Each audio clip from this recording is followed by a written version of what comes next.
윤 대표님, 네. 이 국민의힘 쪽에도 정신을 차려야 할 사람이 한 분 네. 계시는 것 같아요. 이 정말 황당한 황보 의원이라고, 네. 황보승이 부산 쪽 의원이죠. 네.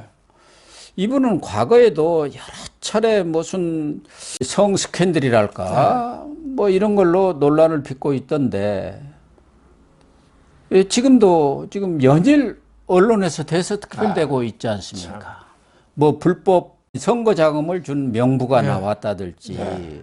또 부동산 개발업체 회장, 뭐 사실상 사실혼 관계라고 하지만 뭐 수천만 원 받아 쓰고 신용카드 받아 쓰고 명품 가방 아파트까지 이렇게 받아 쓴 의혹, 받은 의혹이 지금 제기되고 있잖아요. 참. 왜 이런 사람을 그대로 두는지 모르겠어요. 저는 정말 한심한 게 이 국민의힘도 2021년 6월 지금부터 2년 전에 그 요 전 대표 있을 때 그때 수석 대변인 했다가 이준석이가 네, 이준석이 있다 2달 만에 아웃됐거든요. 이 문제 때문에. 네. 근데 왜 그때 2년이나 됐는데 이렇게 놔뒀냐 이거죠. 그때도 간통이다 뭐다 네. 해갖고 그렇게 무리를 그렇죠. 빚었지 않습니까? 네, 지금서 당무감사한다는데 2년 동안 써온 거예요. 그래서 황보가 줄임말로 황당한 보수, 네. 황당한 보수입니다. 이런 보수는 보수가 아니에요. 아니 어떻게 이런 썩은 의원 네. 지금 언론에 보도된 것으로 보면은 뭐 하다못해 총선이라든가 지방선거 네. 이런 때도 지역구에 있는 그 구의원, 시의원들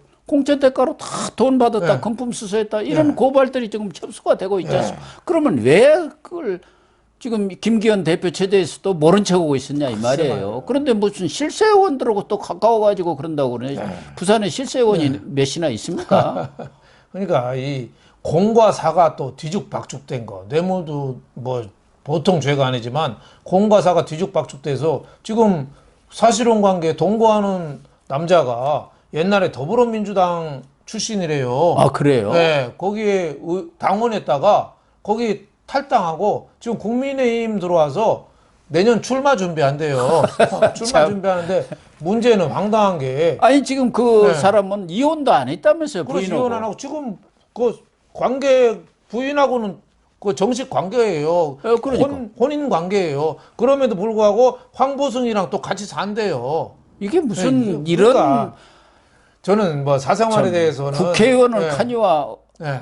이런 사람이 어떻게 그러면은 뭐 안 할 말로 밤에만 만나든지 이 남자가 부동산 업자라는데 거의 국회의원처럼 행세를 하고 다녔대요. 국민의힘 국회의원처럼 그 황보승이 관용차 타고 다니고 황보승이 보좌관 그 출입할 때 같이 들어와서 또 들어오고 같이 또 방마다 국민의힘 의원들 인사하러 다니고 또 영향력 행사하고 아니 또 왜 이런 사람을 그대로 국회의원들 왜 방치했을까요? KTX 그 의정비 활동 지원되잖아요. 예. KTX 타고 다니고 그러니까 국민의힘 국회의원처럼 행동한 거예요. 이거를 어떻게 놔뒀냔 말이죠. 관용차 타고 예. 황보승이 그 비서들을 그 기사로 이렇게 예, 기사로 불러가지고 쓰고 예. 외국 그러니까. 나갈 때는 또 통역으로 데리고 가고 지 사업 한다고 자기 사업 한다고 이렇게 데리고 가고 그랬다면서요. 예. 그러니까 이런 의원을 그대로 두고 있는 것도 그렇고 더군다나 이 내연남이죠. 예, 예. 내연남이 국회에 와서 그렇게 설치고 다니도록 예. 의원들을 만나준 사람들은 어떤 것들. 그래서 지금 국민의힘 의원들도 대폭적인 물갈이를 싸게 해야 합니다. 정신 차려야 됩니다. 전부 갈아치워야 해요. 진짜 국민의힘이 흔들리면은 우리나라에 미래가 없어요. 예. 민주당은 제가 보기에는 민주당은 완전히 썩었고 지금 저 중국 대사가 저렇게 헛소리 하는데 지금 중국에 12놈이나 갔어요. 12놈이나. 네. 이것도 썩은 놈들인데 국민의힘이나마 정신 차려서 나라의 중심을 잡아야 되는데 이런 국회의원 내연 남자가 참. 안 할 말로 둘이 모텔에서 만나든지 나는 그건 뭐라고 안 해. 그래서 사생활이니까. 의정의원회관에서 국회의원 행세를 하고 다녔대요. 예? 황보승이 보좌관을 자기 보좌관처럼 데리고 다니고 통역시키고 KTX 의원 할 때 같이 하고 둘이 또 나란히 또 같이 관용차 타고 다니고 의원들 밥도 사고 뭐 전부 그랬다는 거 아닙니까? 그러니까 부동산 개발업자니까 또 돈좀 그쪽에서 있잖아요. 로비도 했겠죠. 로비. 예, 부동산 뭐 뻔하죠. 그러니까 세상에 없는 게 공짜, 정답, 비밀이잖아요. 이 공짜로 했는데 어떻게 공짜가 있겠어요. 그러니까 부산의 황보승이 빨리 어떻게 보면 이거 제명해야 됩니다. 예? 제명해야 돼. 하다못해 저 민주당은 탈당이라도 하잖아요. 예. 이 사람들은 그것도 아니에요. 네. 그리고 이제사 13일에서 하도 언론에 문제가 되니까 뭐 당무감사 하겠다고 나서고 있어요. 이게 국민의힘이 이러니까 민주당이 저렇게 네. 이재명 같은 사람을 앞세워가지고 개판을 네. 쳐도 네. 지금 국민의힘- 지지율이 떨어지고 있잖아요. 국민이 볼 때는 똑같은 놈이라고 보는 거죠. 민주당보다 지지율이 훨씬 떨어지고 있지 않습니까? 오차 범위를 벗어나서 지금 민주당한테 지고 있어요. 그러니까 공과 사의 개념이 좀 뚜렷해야죠. 독일의 메르켈 총리가 한 18년 정도 하고 그만뒀잖아요. 예. 그 남편 별명이 뭔지 아세요? 오페라 유령입니다. 오페라 유령. 그 남편이 요하임 자우어라고 그것도 박사죠. 이공계. 휴가 갈 때 부부가 같이 가는 게 아니라 메르켈 총리는 큰 비행기 타지만 여기는 저가 항공기 따로 가요. 예. 따로 가서 만나요. 그리고 1년에 한 번 부부가 딱 같이 가는 게 연말에 오페라 유령 공연 때나 그 공연 때 한번 크리스마스 때 한번 같이 간대요. 그래서 별명이 오페라 유령이랍니다. 그래서 이 황보성이 같은 이런 엉터리 국회의원들은 정말 국민의힘에서 빨리 읍참마속해야 됩니다. 퇴출해야죠. 아니 이거 뭐 비서관들한테 물어보면 뻔한 거 아닙니까? 비서관들이 왜 내가 민간인 보좌를 하냐고 이렇게 불만을 터뜨리고 있다는 거 아닙니까? 거기다가 이번에도 그 불법 자금 명부가 60명 다 나와 그것도 2억 원대 된다는 거 아닙니까?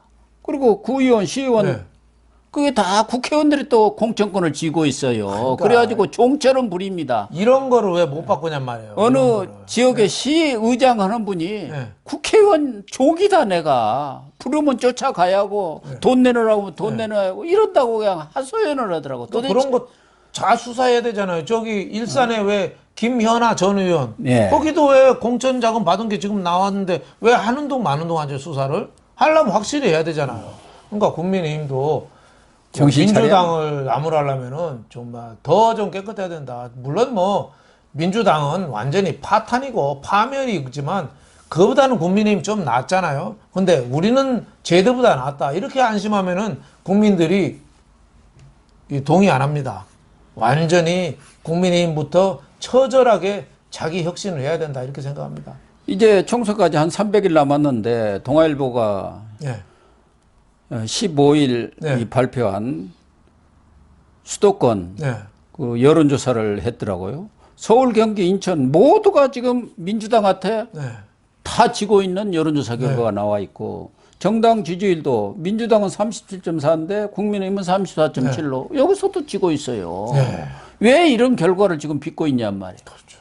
그것에 대해서 철저한 반성이 있어야 하고 그러려고 한다면은 국민의힘부터 문제가 되는 그런 의원들에 대해서도 단호하게 조치를 취해야 하는데 그냥 전부 제 식구 감싸기를 하고 있어요. 그렇죠. 그러니까 썩은 정당이다. 50부 100부다. 그 사람이 그 사람이다. 이렇게 되는 거 아닙니까? 내년 4월 총선에서 만약 패배하면은 윤석열 정권은 이제 바로 레임덕으로 갑니다. 반드시 이를 악물고 이겨야 되는데 저게 기울어진 운동장입니다. 왜냐하면 경제가 지금 나빠요. 예? 문재인 때부터 엉터리로 해놨어요. 예, 그 후유증이 있습니다. 그러니까 국민들의 불만은 지금 정권한테 정권에 대한 심판 성격이 강하거든요. 그렇죠. 그러니까 그거를 하려면은 정말 국민의힘이 단일 대우로 해서 모든 거를 깨끗이 자기 혁신을 해야 되는데 이렇게 내연 남자랑 이렇게 내연 남자가 국회의원 행세하고 다니는 거를 그냥 방치한다? 일반 방관한다? 가정에서도 이런 일이 벌어진다 한다면은 그렇죠. 그 사람은 매장됩니다. 그렇죠. 그런데 국회의원이 저러고 다니는데 그 내연남을 예. 국민의힘 국회의원들이 그 방마다 돌아다니면 또 환영해갖고 차 마시고 술 마시고 그랬다는 거 아닙니까? 이런 국회의원들을 그대로 두면 되겠습니까? 그 조사해보면 하루면 다 나오는 거죠. 그또 민원 부탁이 오죽 많았겠어요. 부동산 개발업자랍니다. 부동산 개발이라는 게 민원 빼놓으면 뭐가 남겠어요. 다 민원이고 청탁이지. 예. 정말 민주당도 정신을 차려야지만 국민의힘은 정신을 차리는 정도가 아니라 바짝 차려도 될까 말까입니다. 제가 볼 때는요. 예. 그래서 내년 총선에서는 국민의힘 아주 그냥 싹 거의 갈다시피 물갈이를 해야 합니다. 그래야 맞습니다. 이깁니다. 맞습니다. 지금 동아일보 조사에서도 대다수 이 국민들 여론조사를 보면은 새 인물을 선택하겠다는 거예요. 현역 의원들은 안 되겠다. 지금 하는 거 보면은 이런 여론조사 결과가 나오고 있기 때문에 문제가 된 의원들 필요하면은 과감하게 조치를 취해서 탈당도 시키고 그렇죠. 또 이 미리부터 총선에 대비해서 정말 좋은 인물들을 많이 골라놔야 할 것 같아요. 예, 새로운 인물, 인상 좀 좋은 사람. 우리 동네도 국민의힘 뭐 새로 내년 출마한다고 현수막 걸어놨는데 검사 출신이더라고요. 예, 근데 현수막 사진 보니까 사람을 노려보고 있어요. 아, 그래요? 예, 피의자 노려보는 것 같이. 그러니까 그런 얼굴 갖고 국민의힘 이길 수 있을까? 저는 좀 걱정입니다. 예? 정말 보수를 상징하는 이런 얼굴들, 새로운 인물들이 좀 많이 나와야 되지 않겠나. 저는 뭐 검사를 뭐 폄하하고 싶지는 않아요. 하지만 검사 출신이 너무 많이 온다. 그러면 국민들이 당연히 반발이 있는 거죠. 그리고 또 민주당에서 검찰공화국이라는 프레임에 또 말려 들어가는 거죠. 진짜 국민의힘이 인물을 영입하더라도 다양한 직종에 골고루 유능한 사람들, 이런 사람들을 좀 영입해야 된다고 봅니다. 그렇습니다. 김기현 대표 처제가 15일로 뭐 100일을 맞았다고 하는데 과연 100일 동안 뭘 했는지 반성을 하고 내년 4월 10일 총선까지 정말 발을 걷어붙이고 쇄신에 나서야 할 것 같습니다. 네, 시청자 여러분 시청해 주셔서 감사합니다.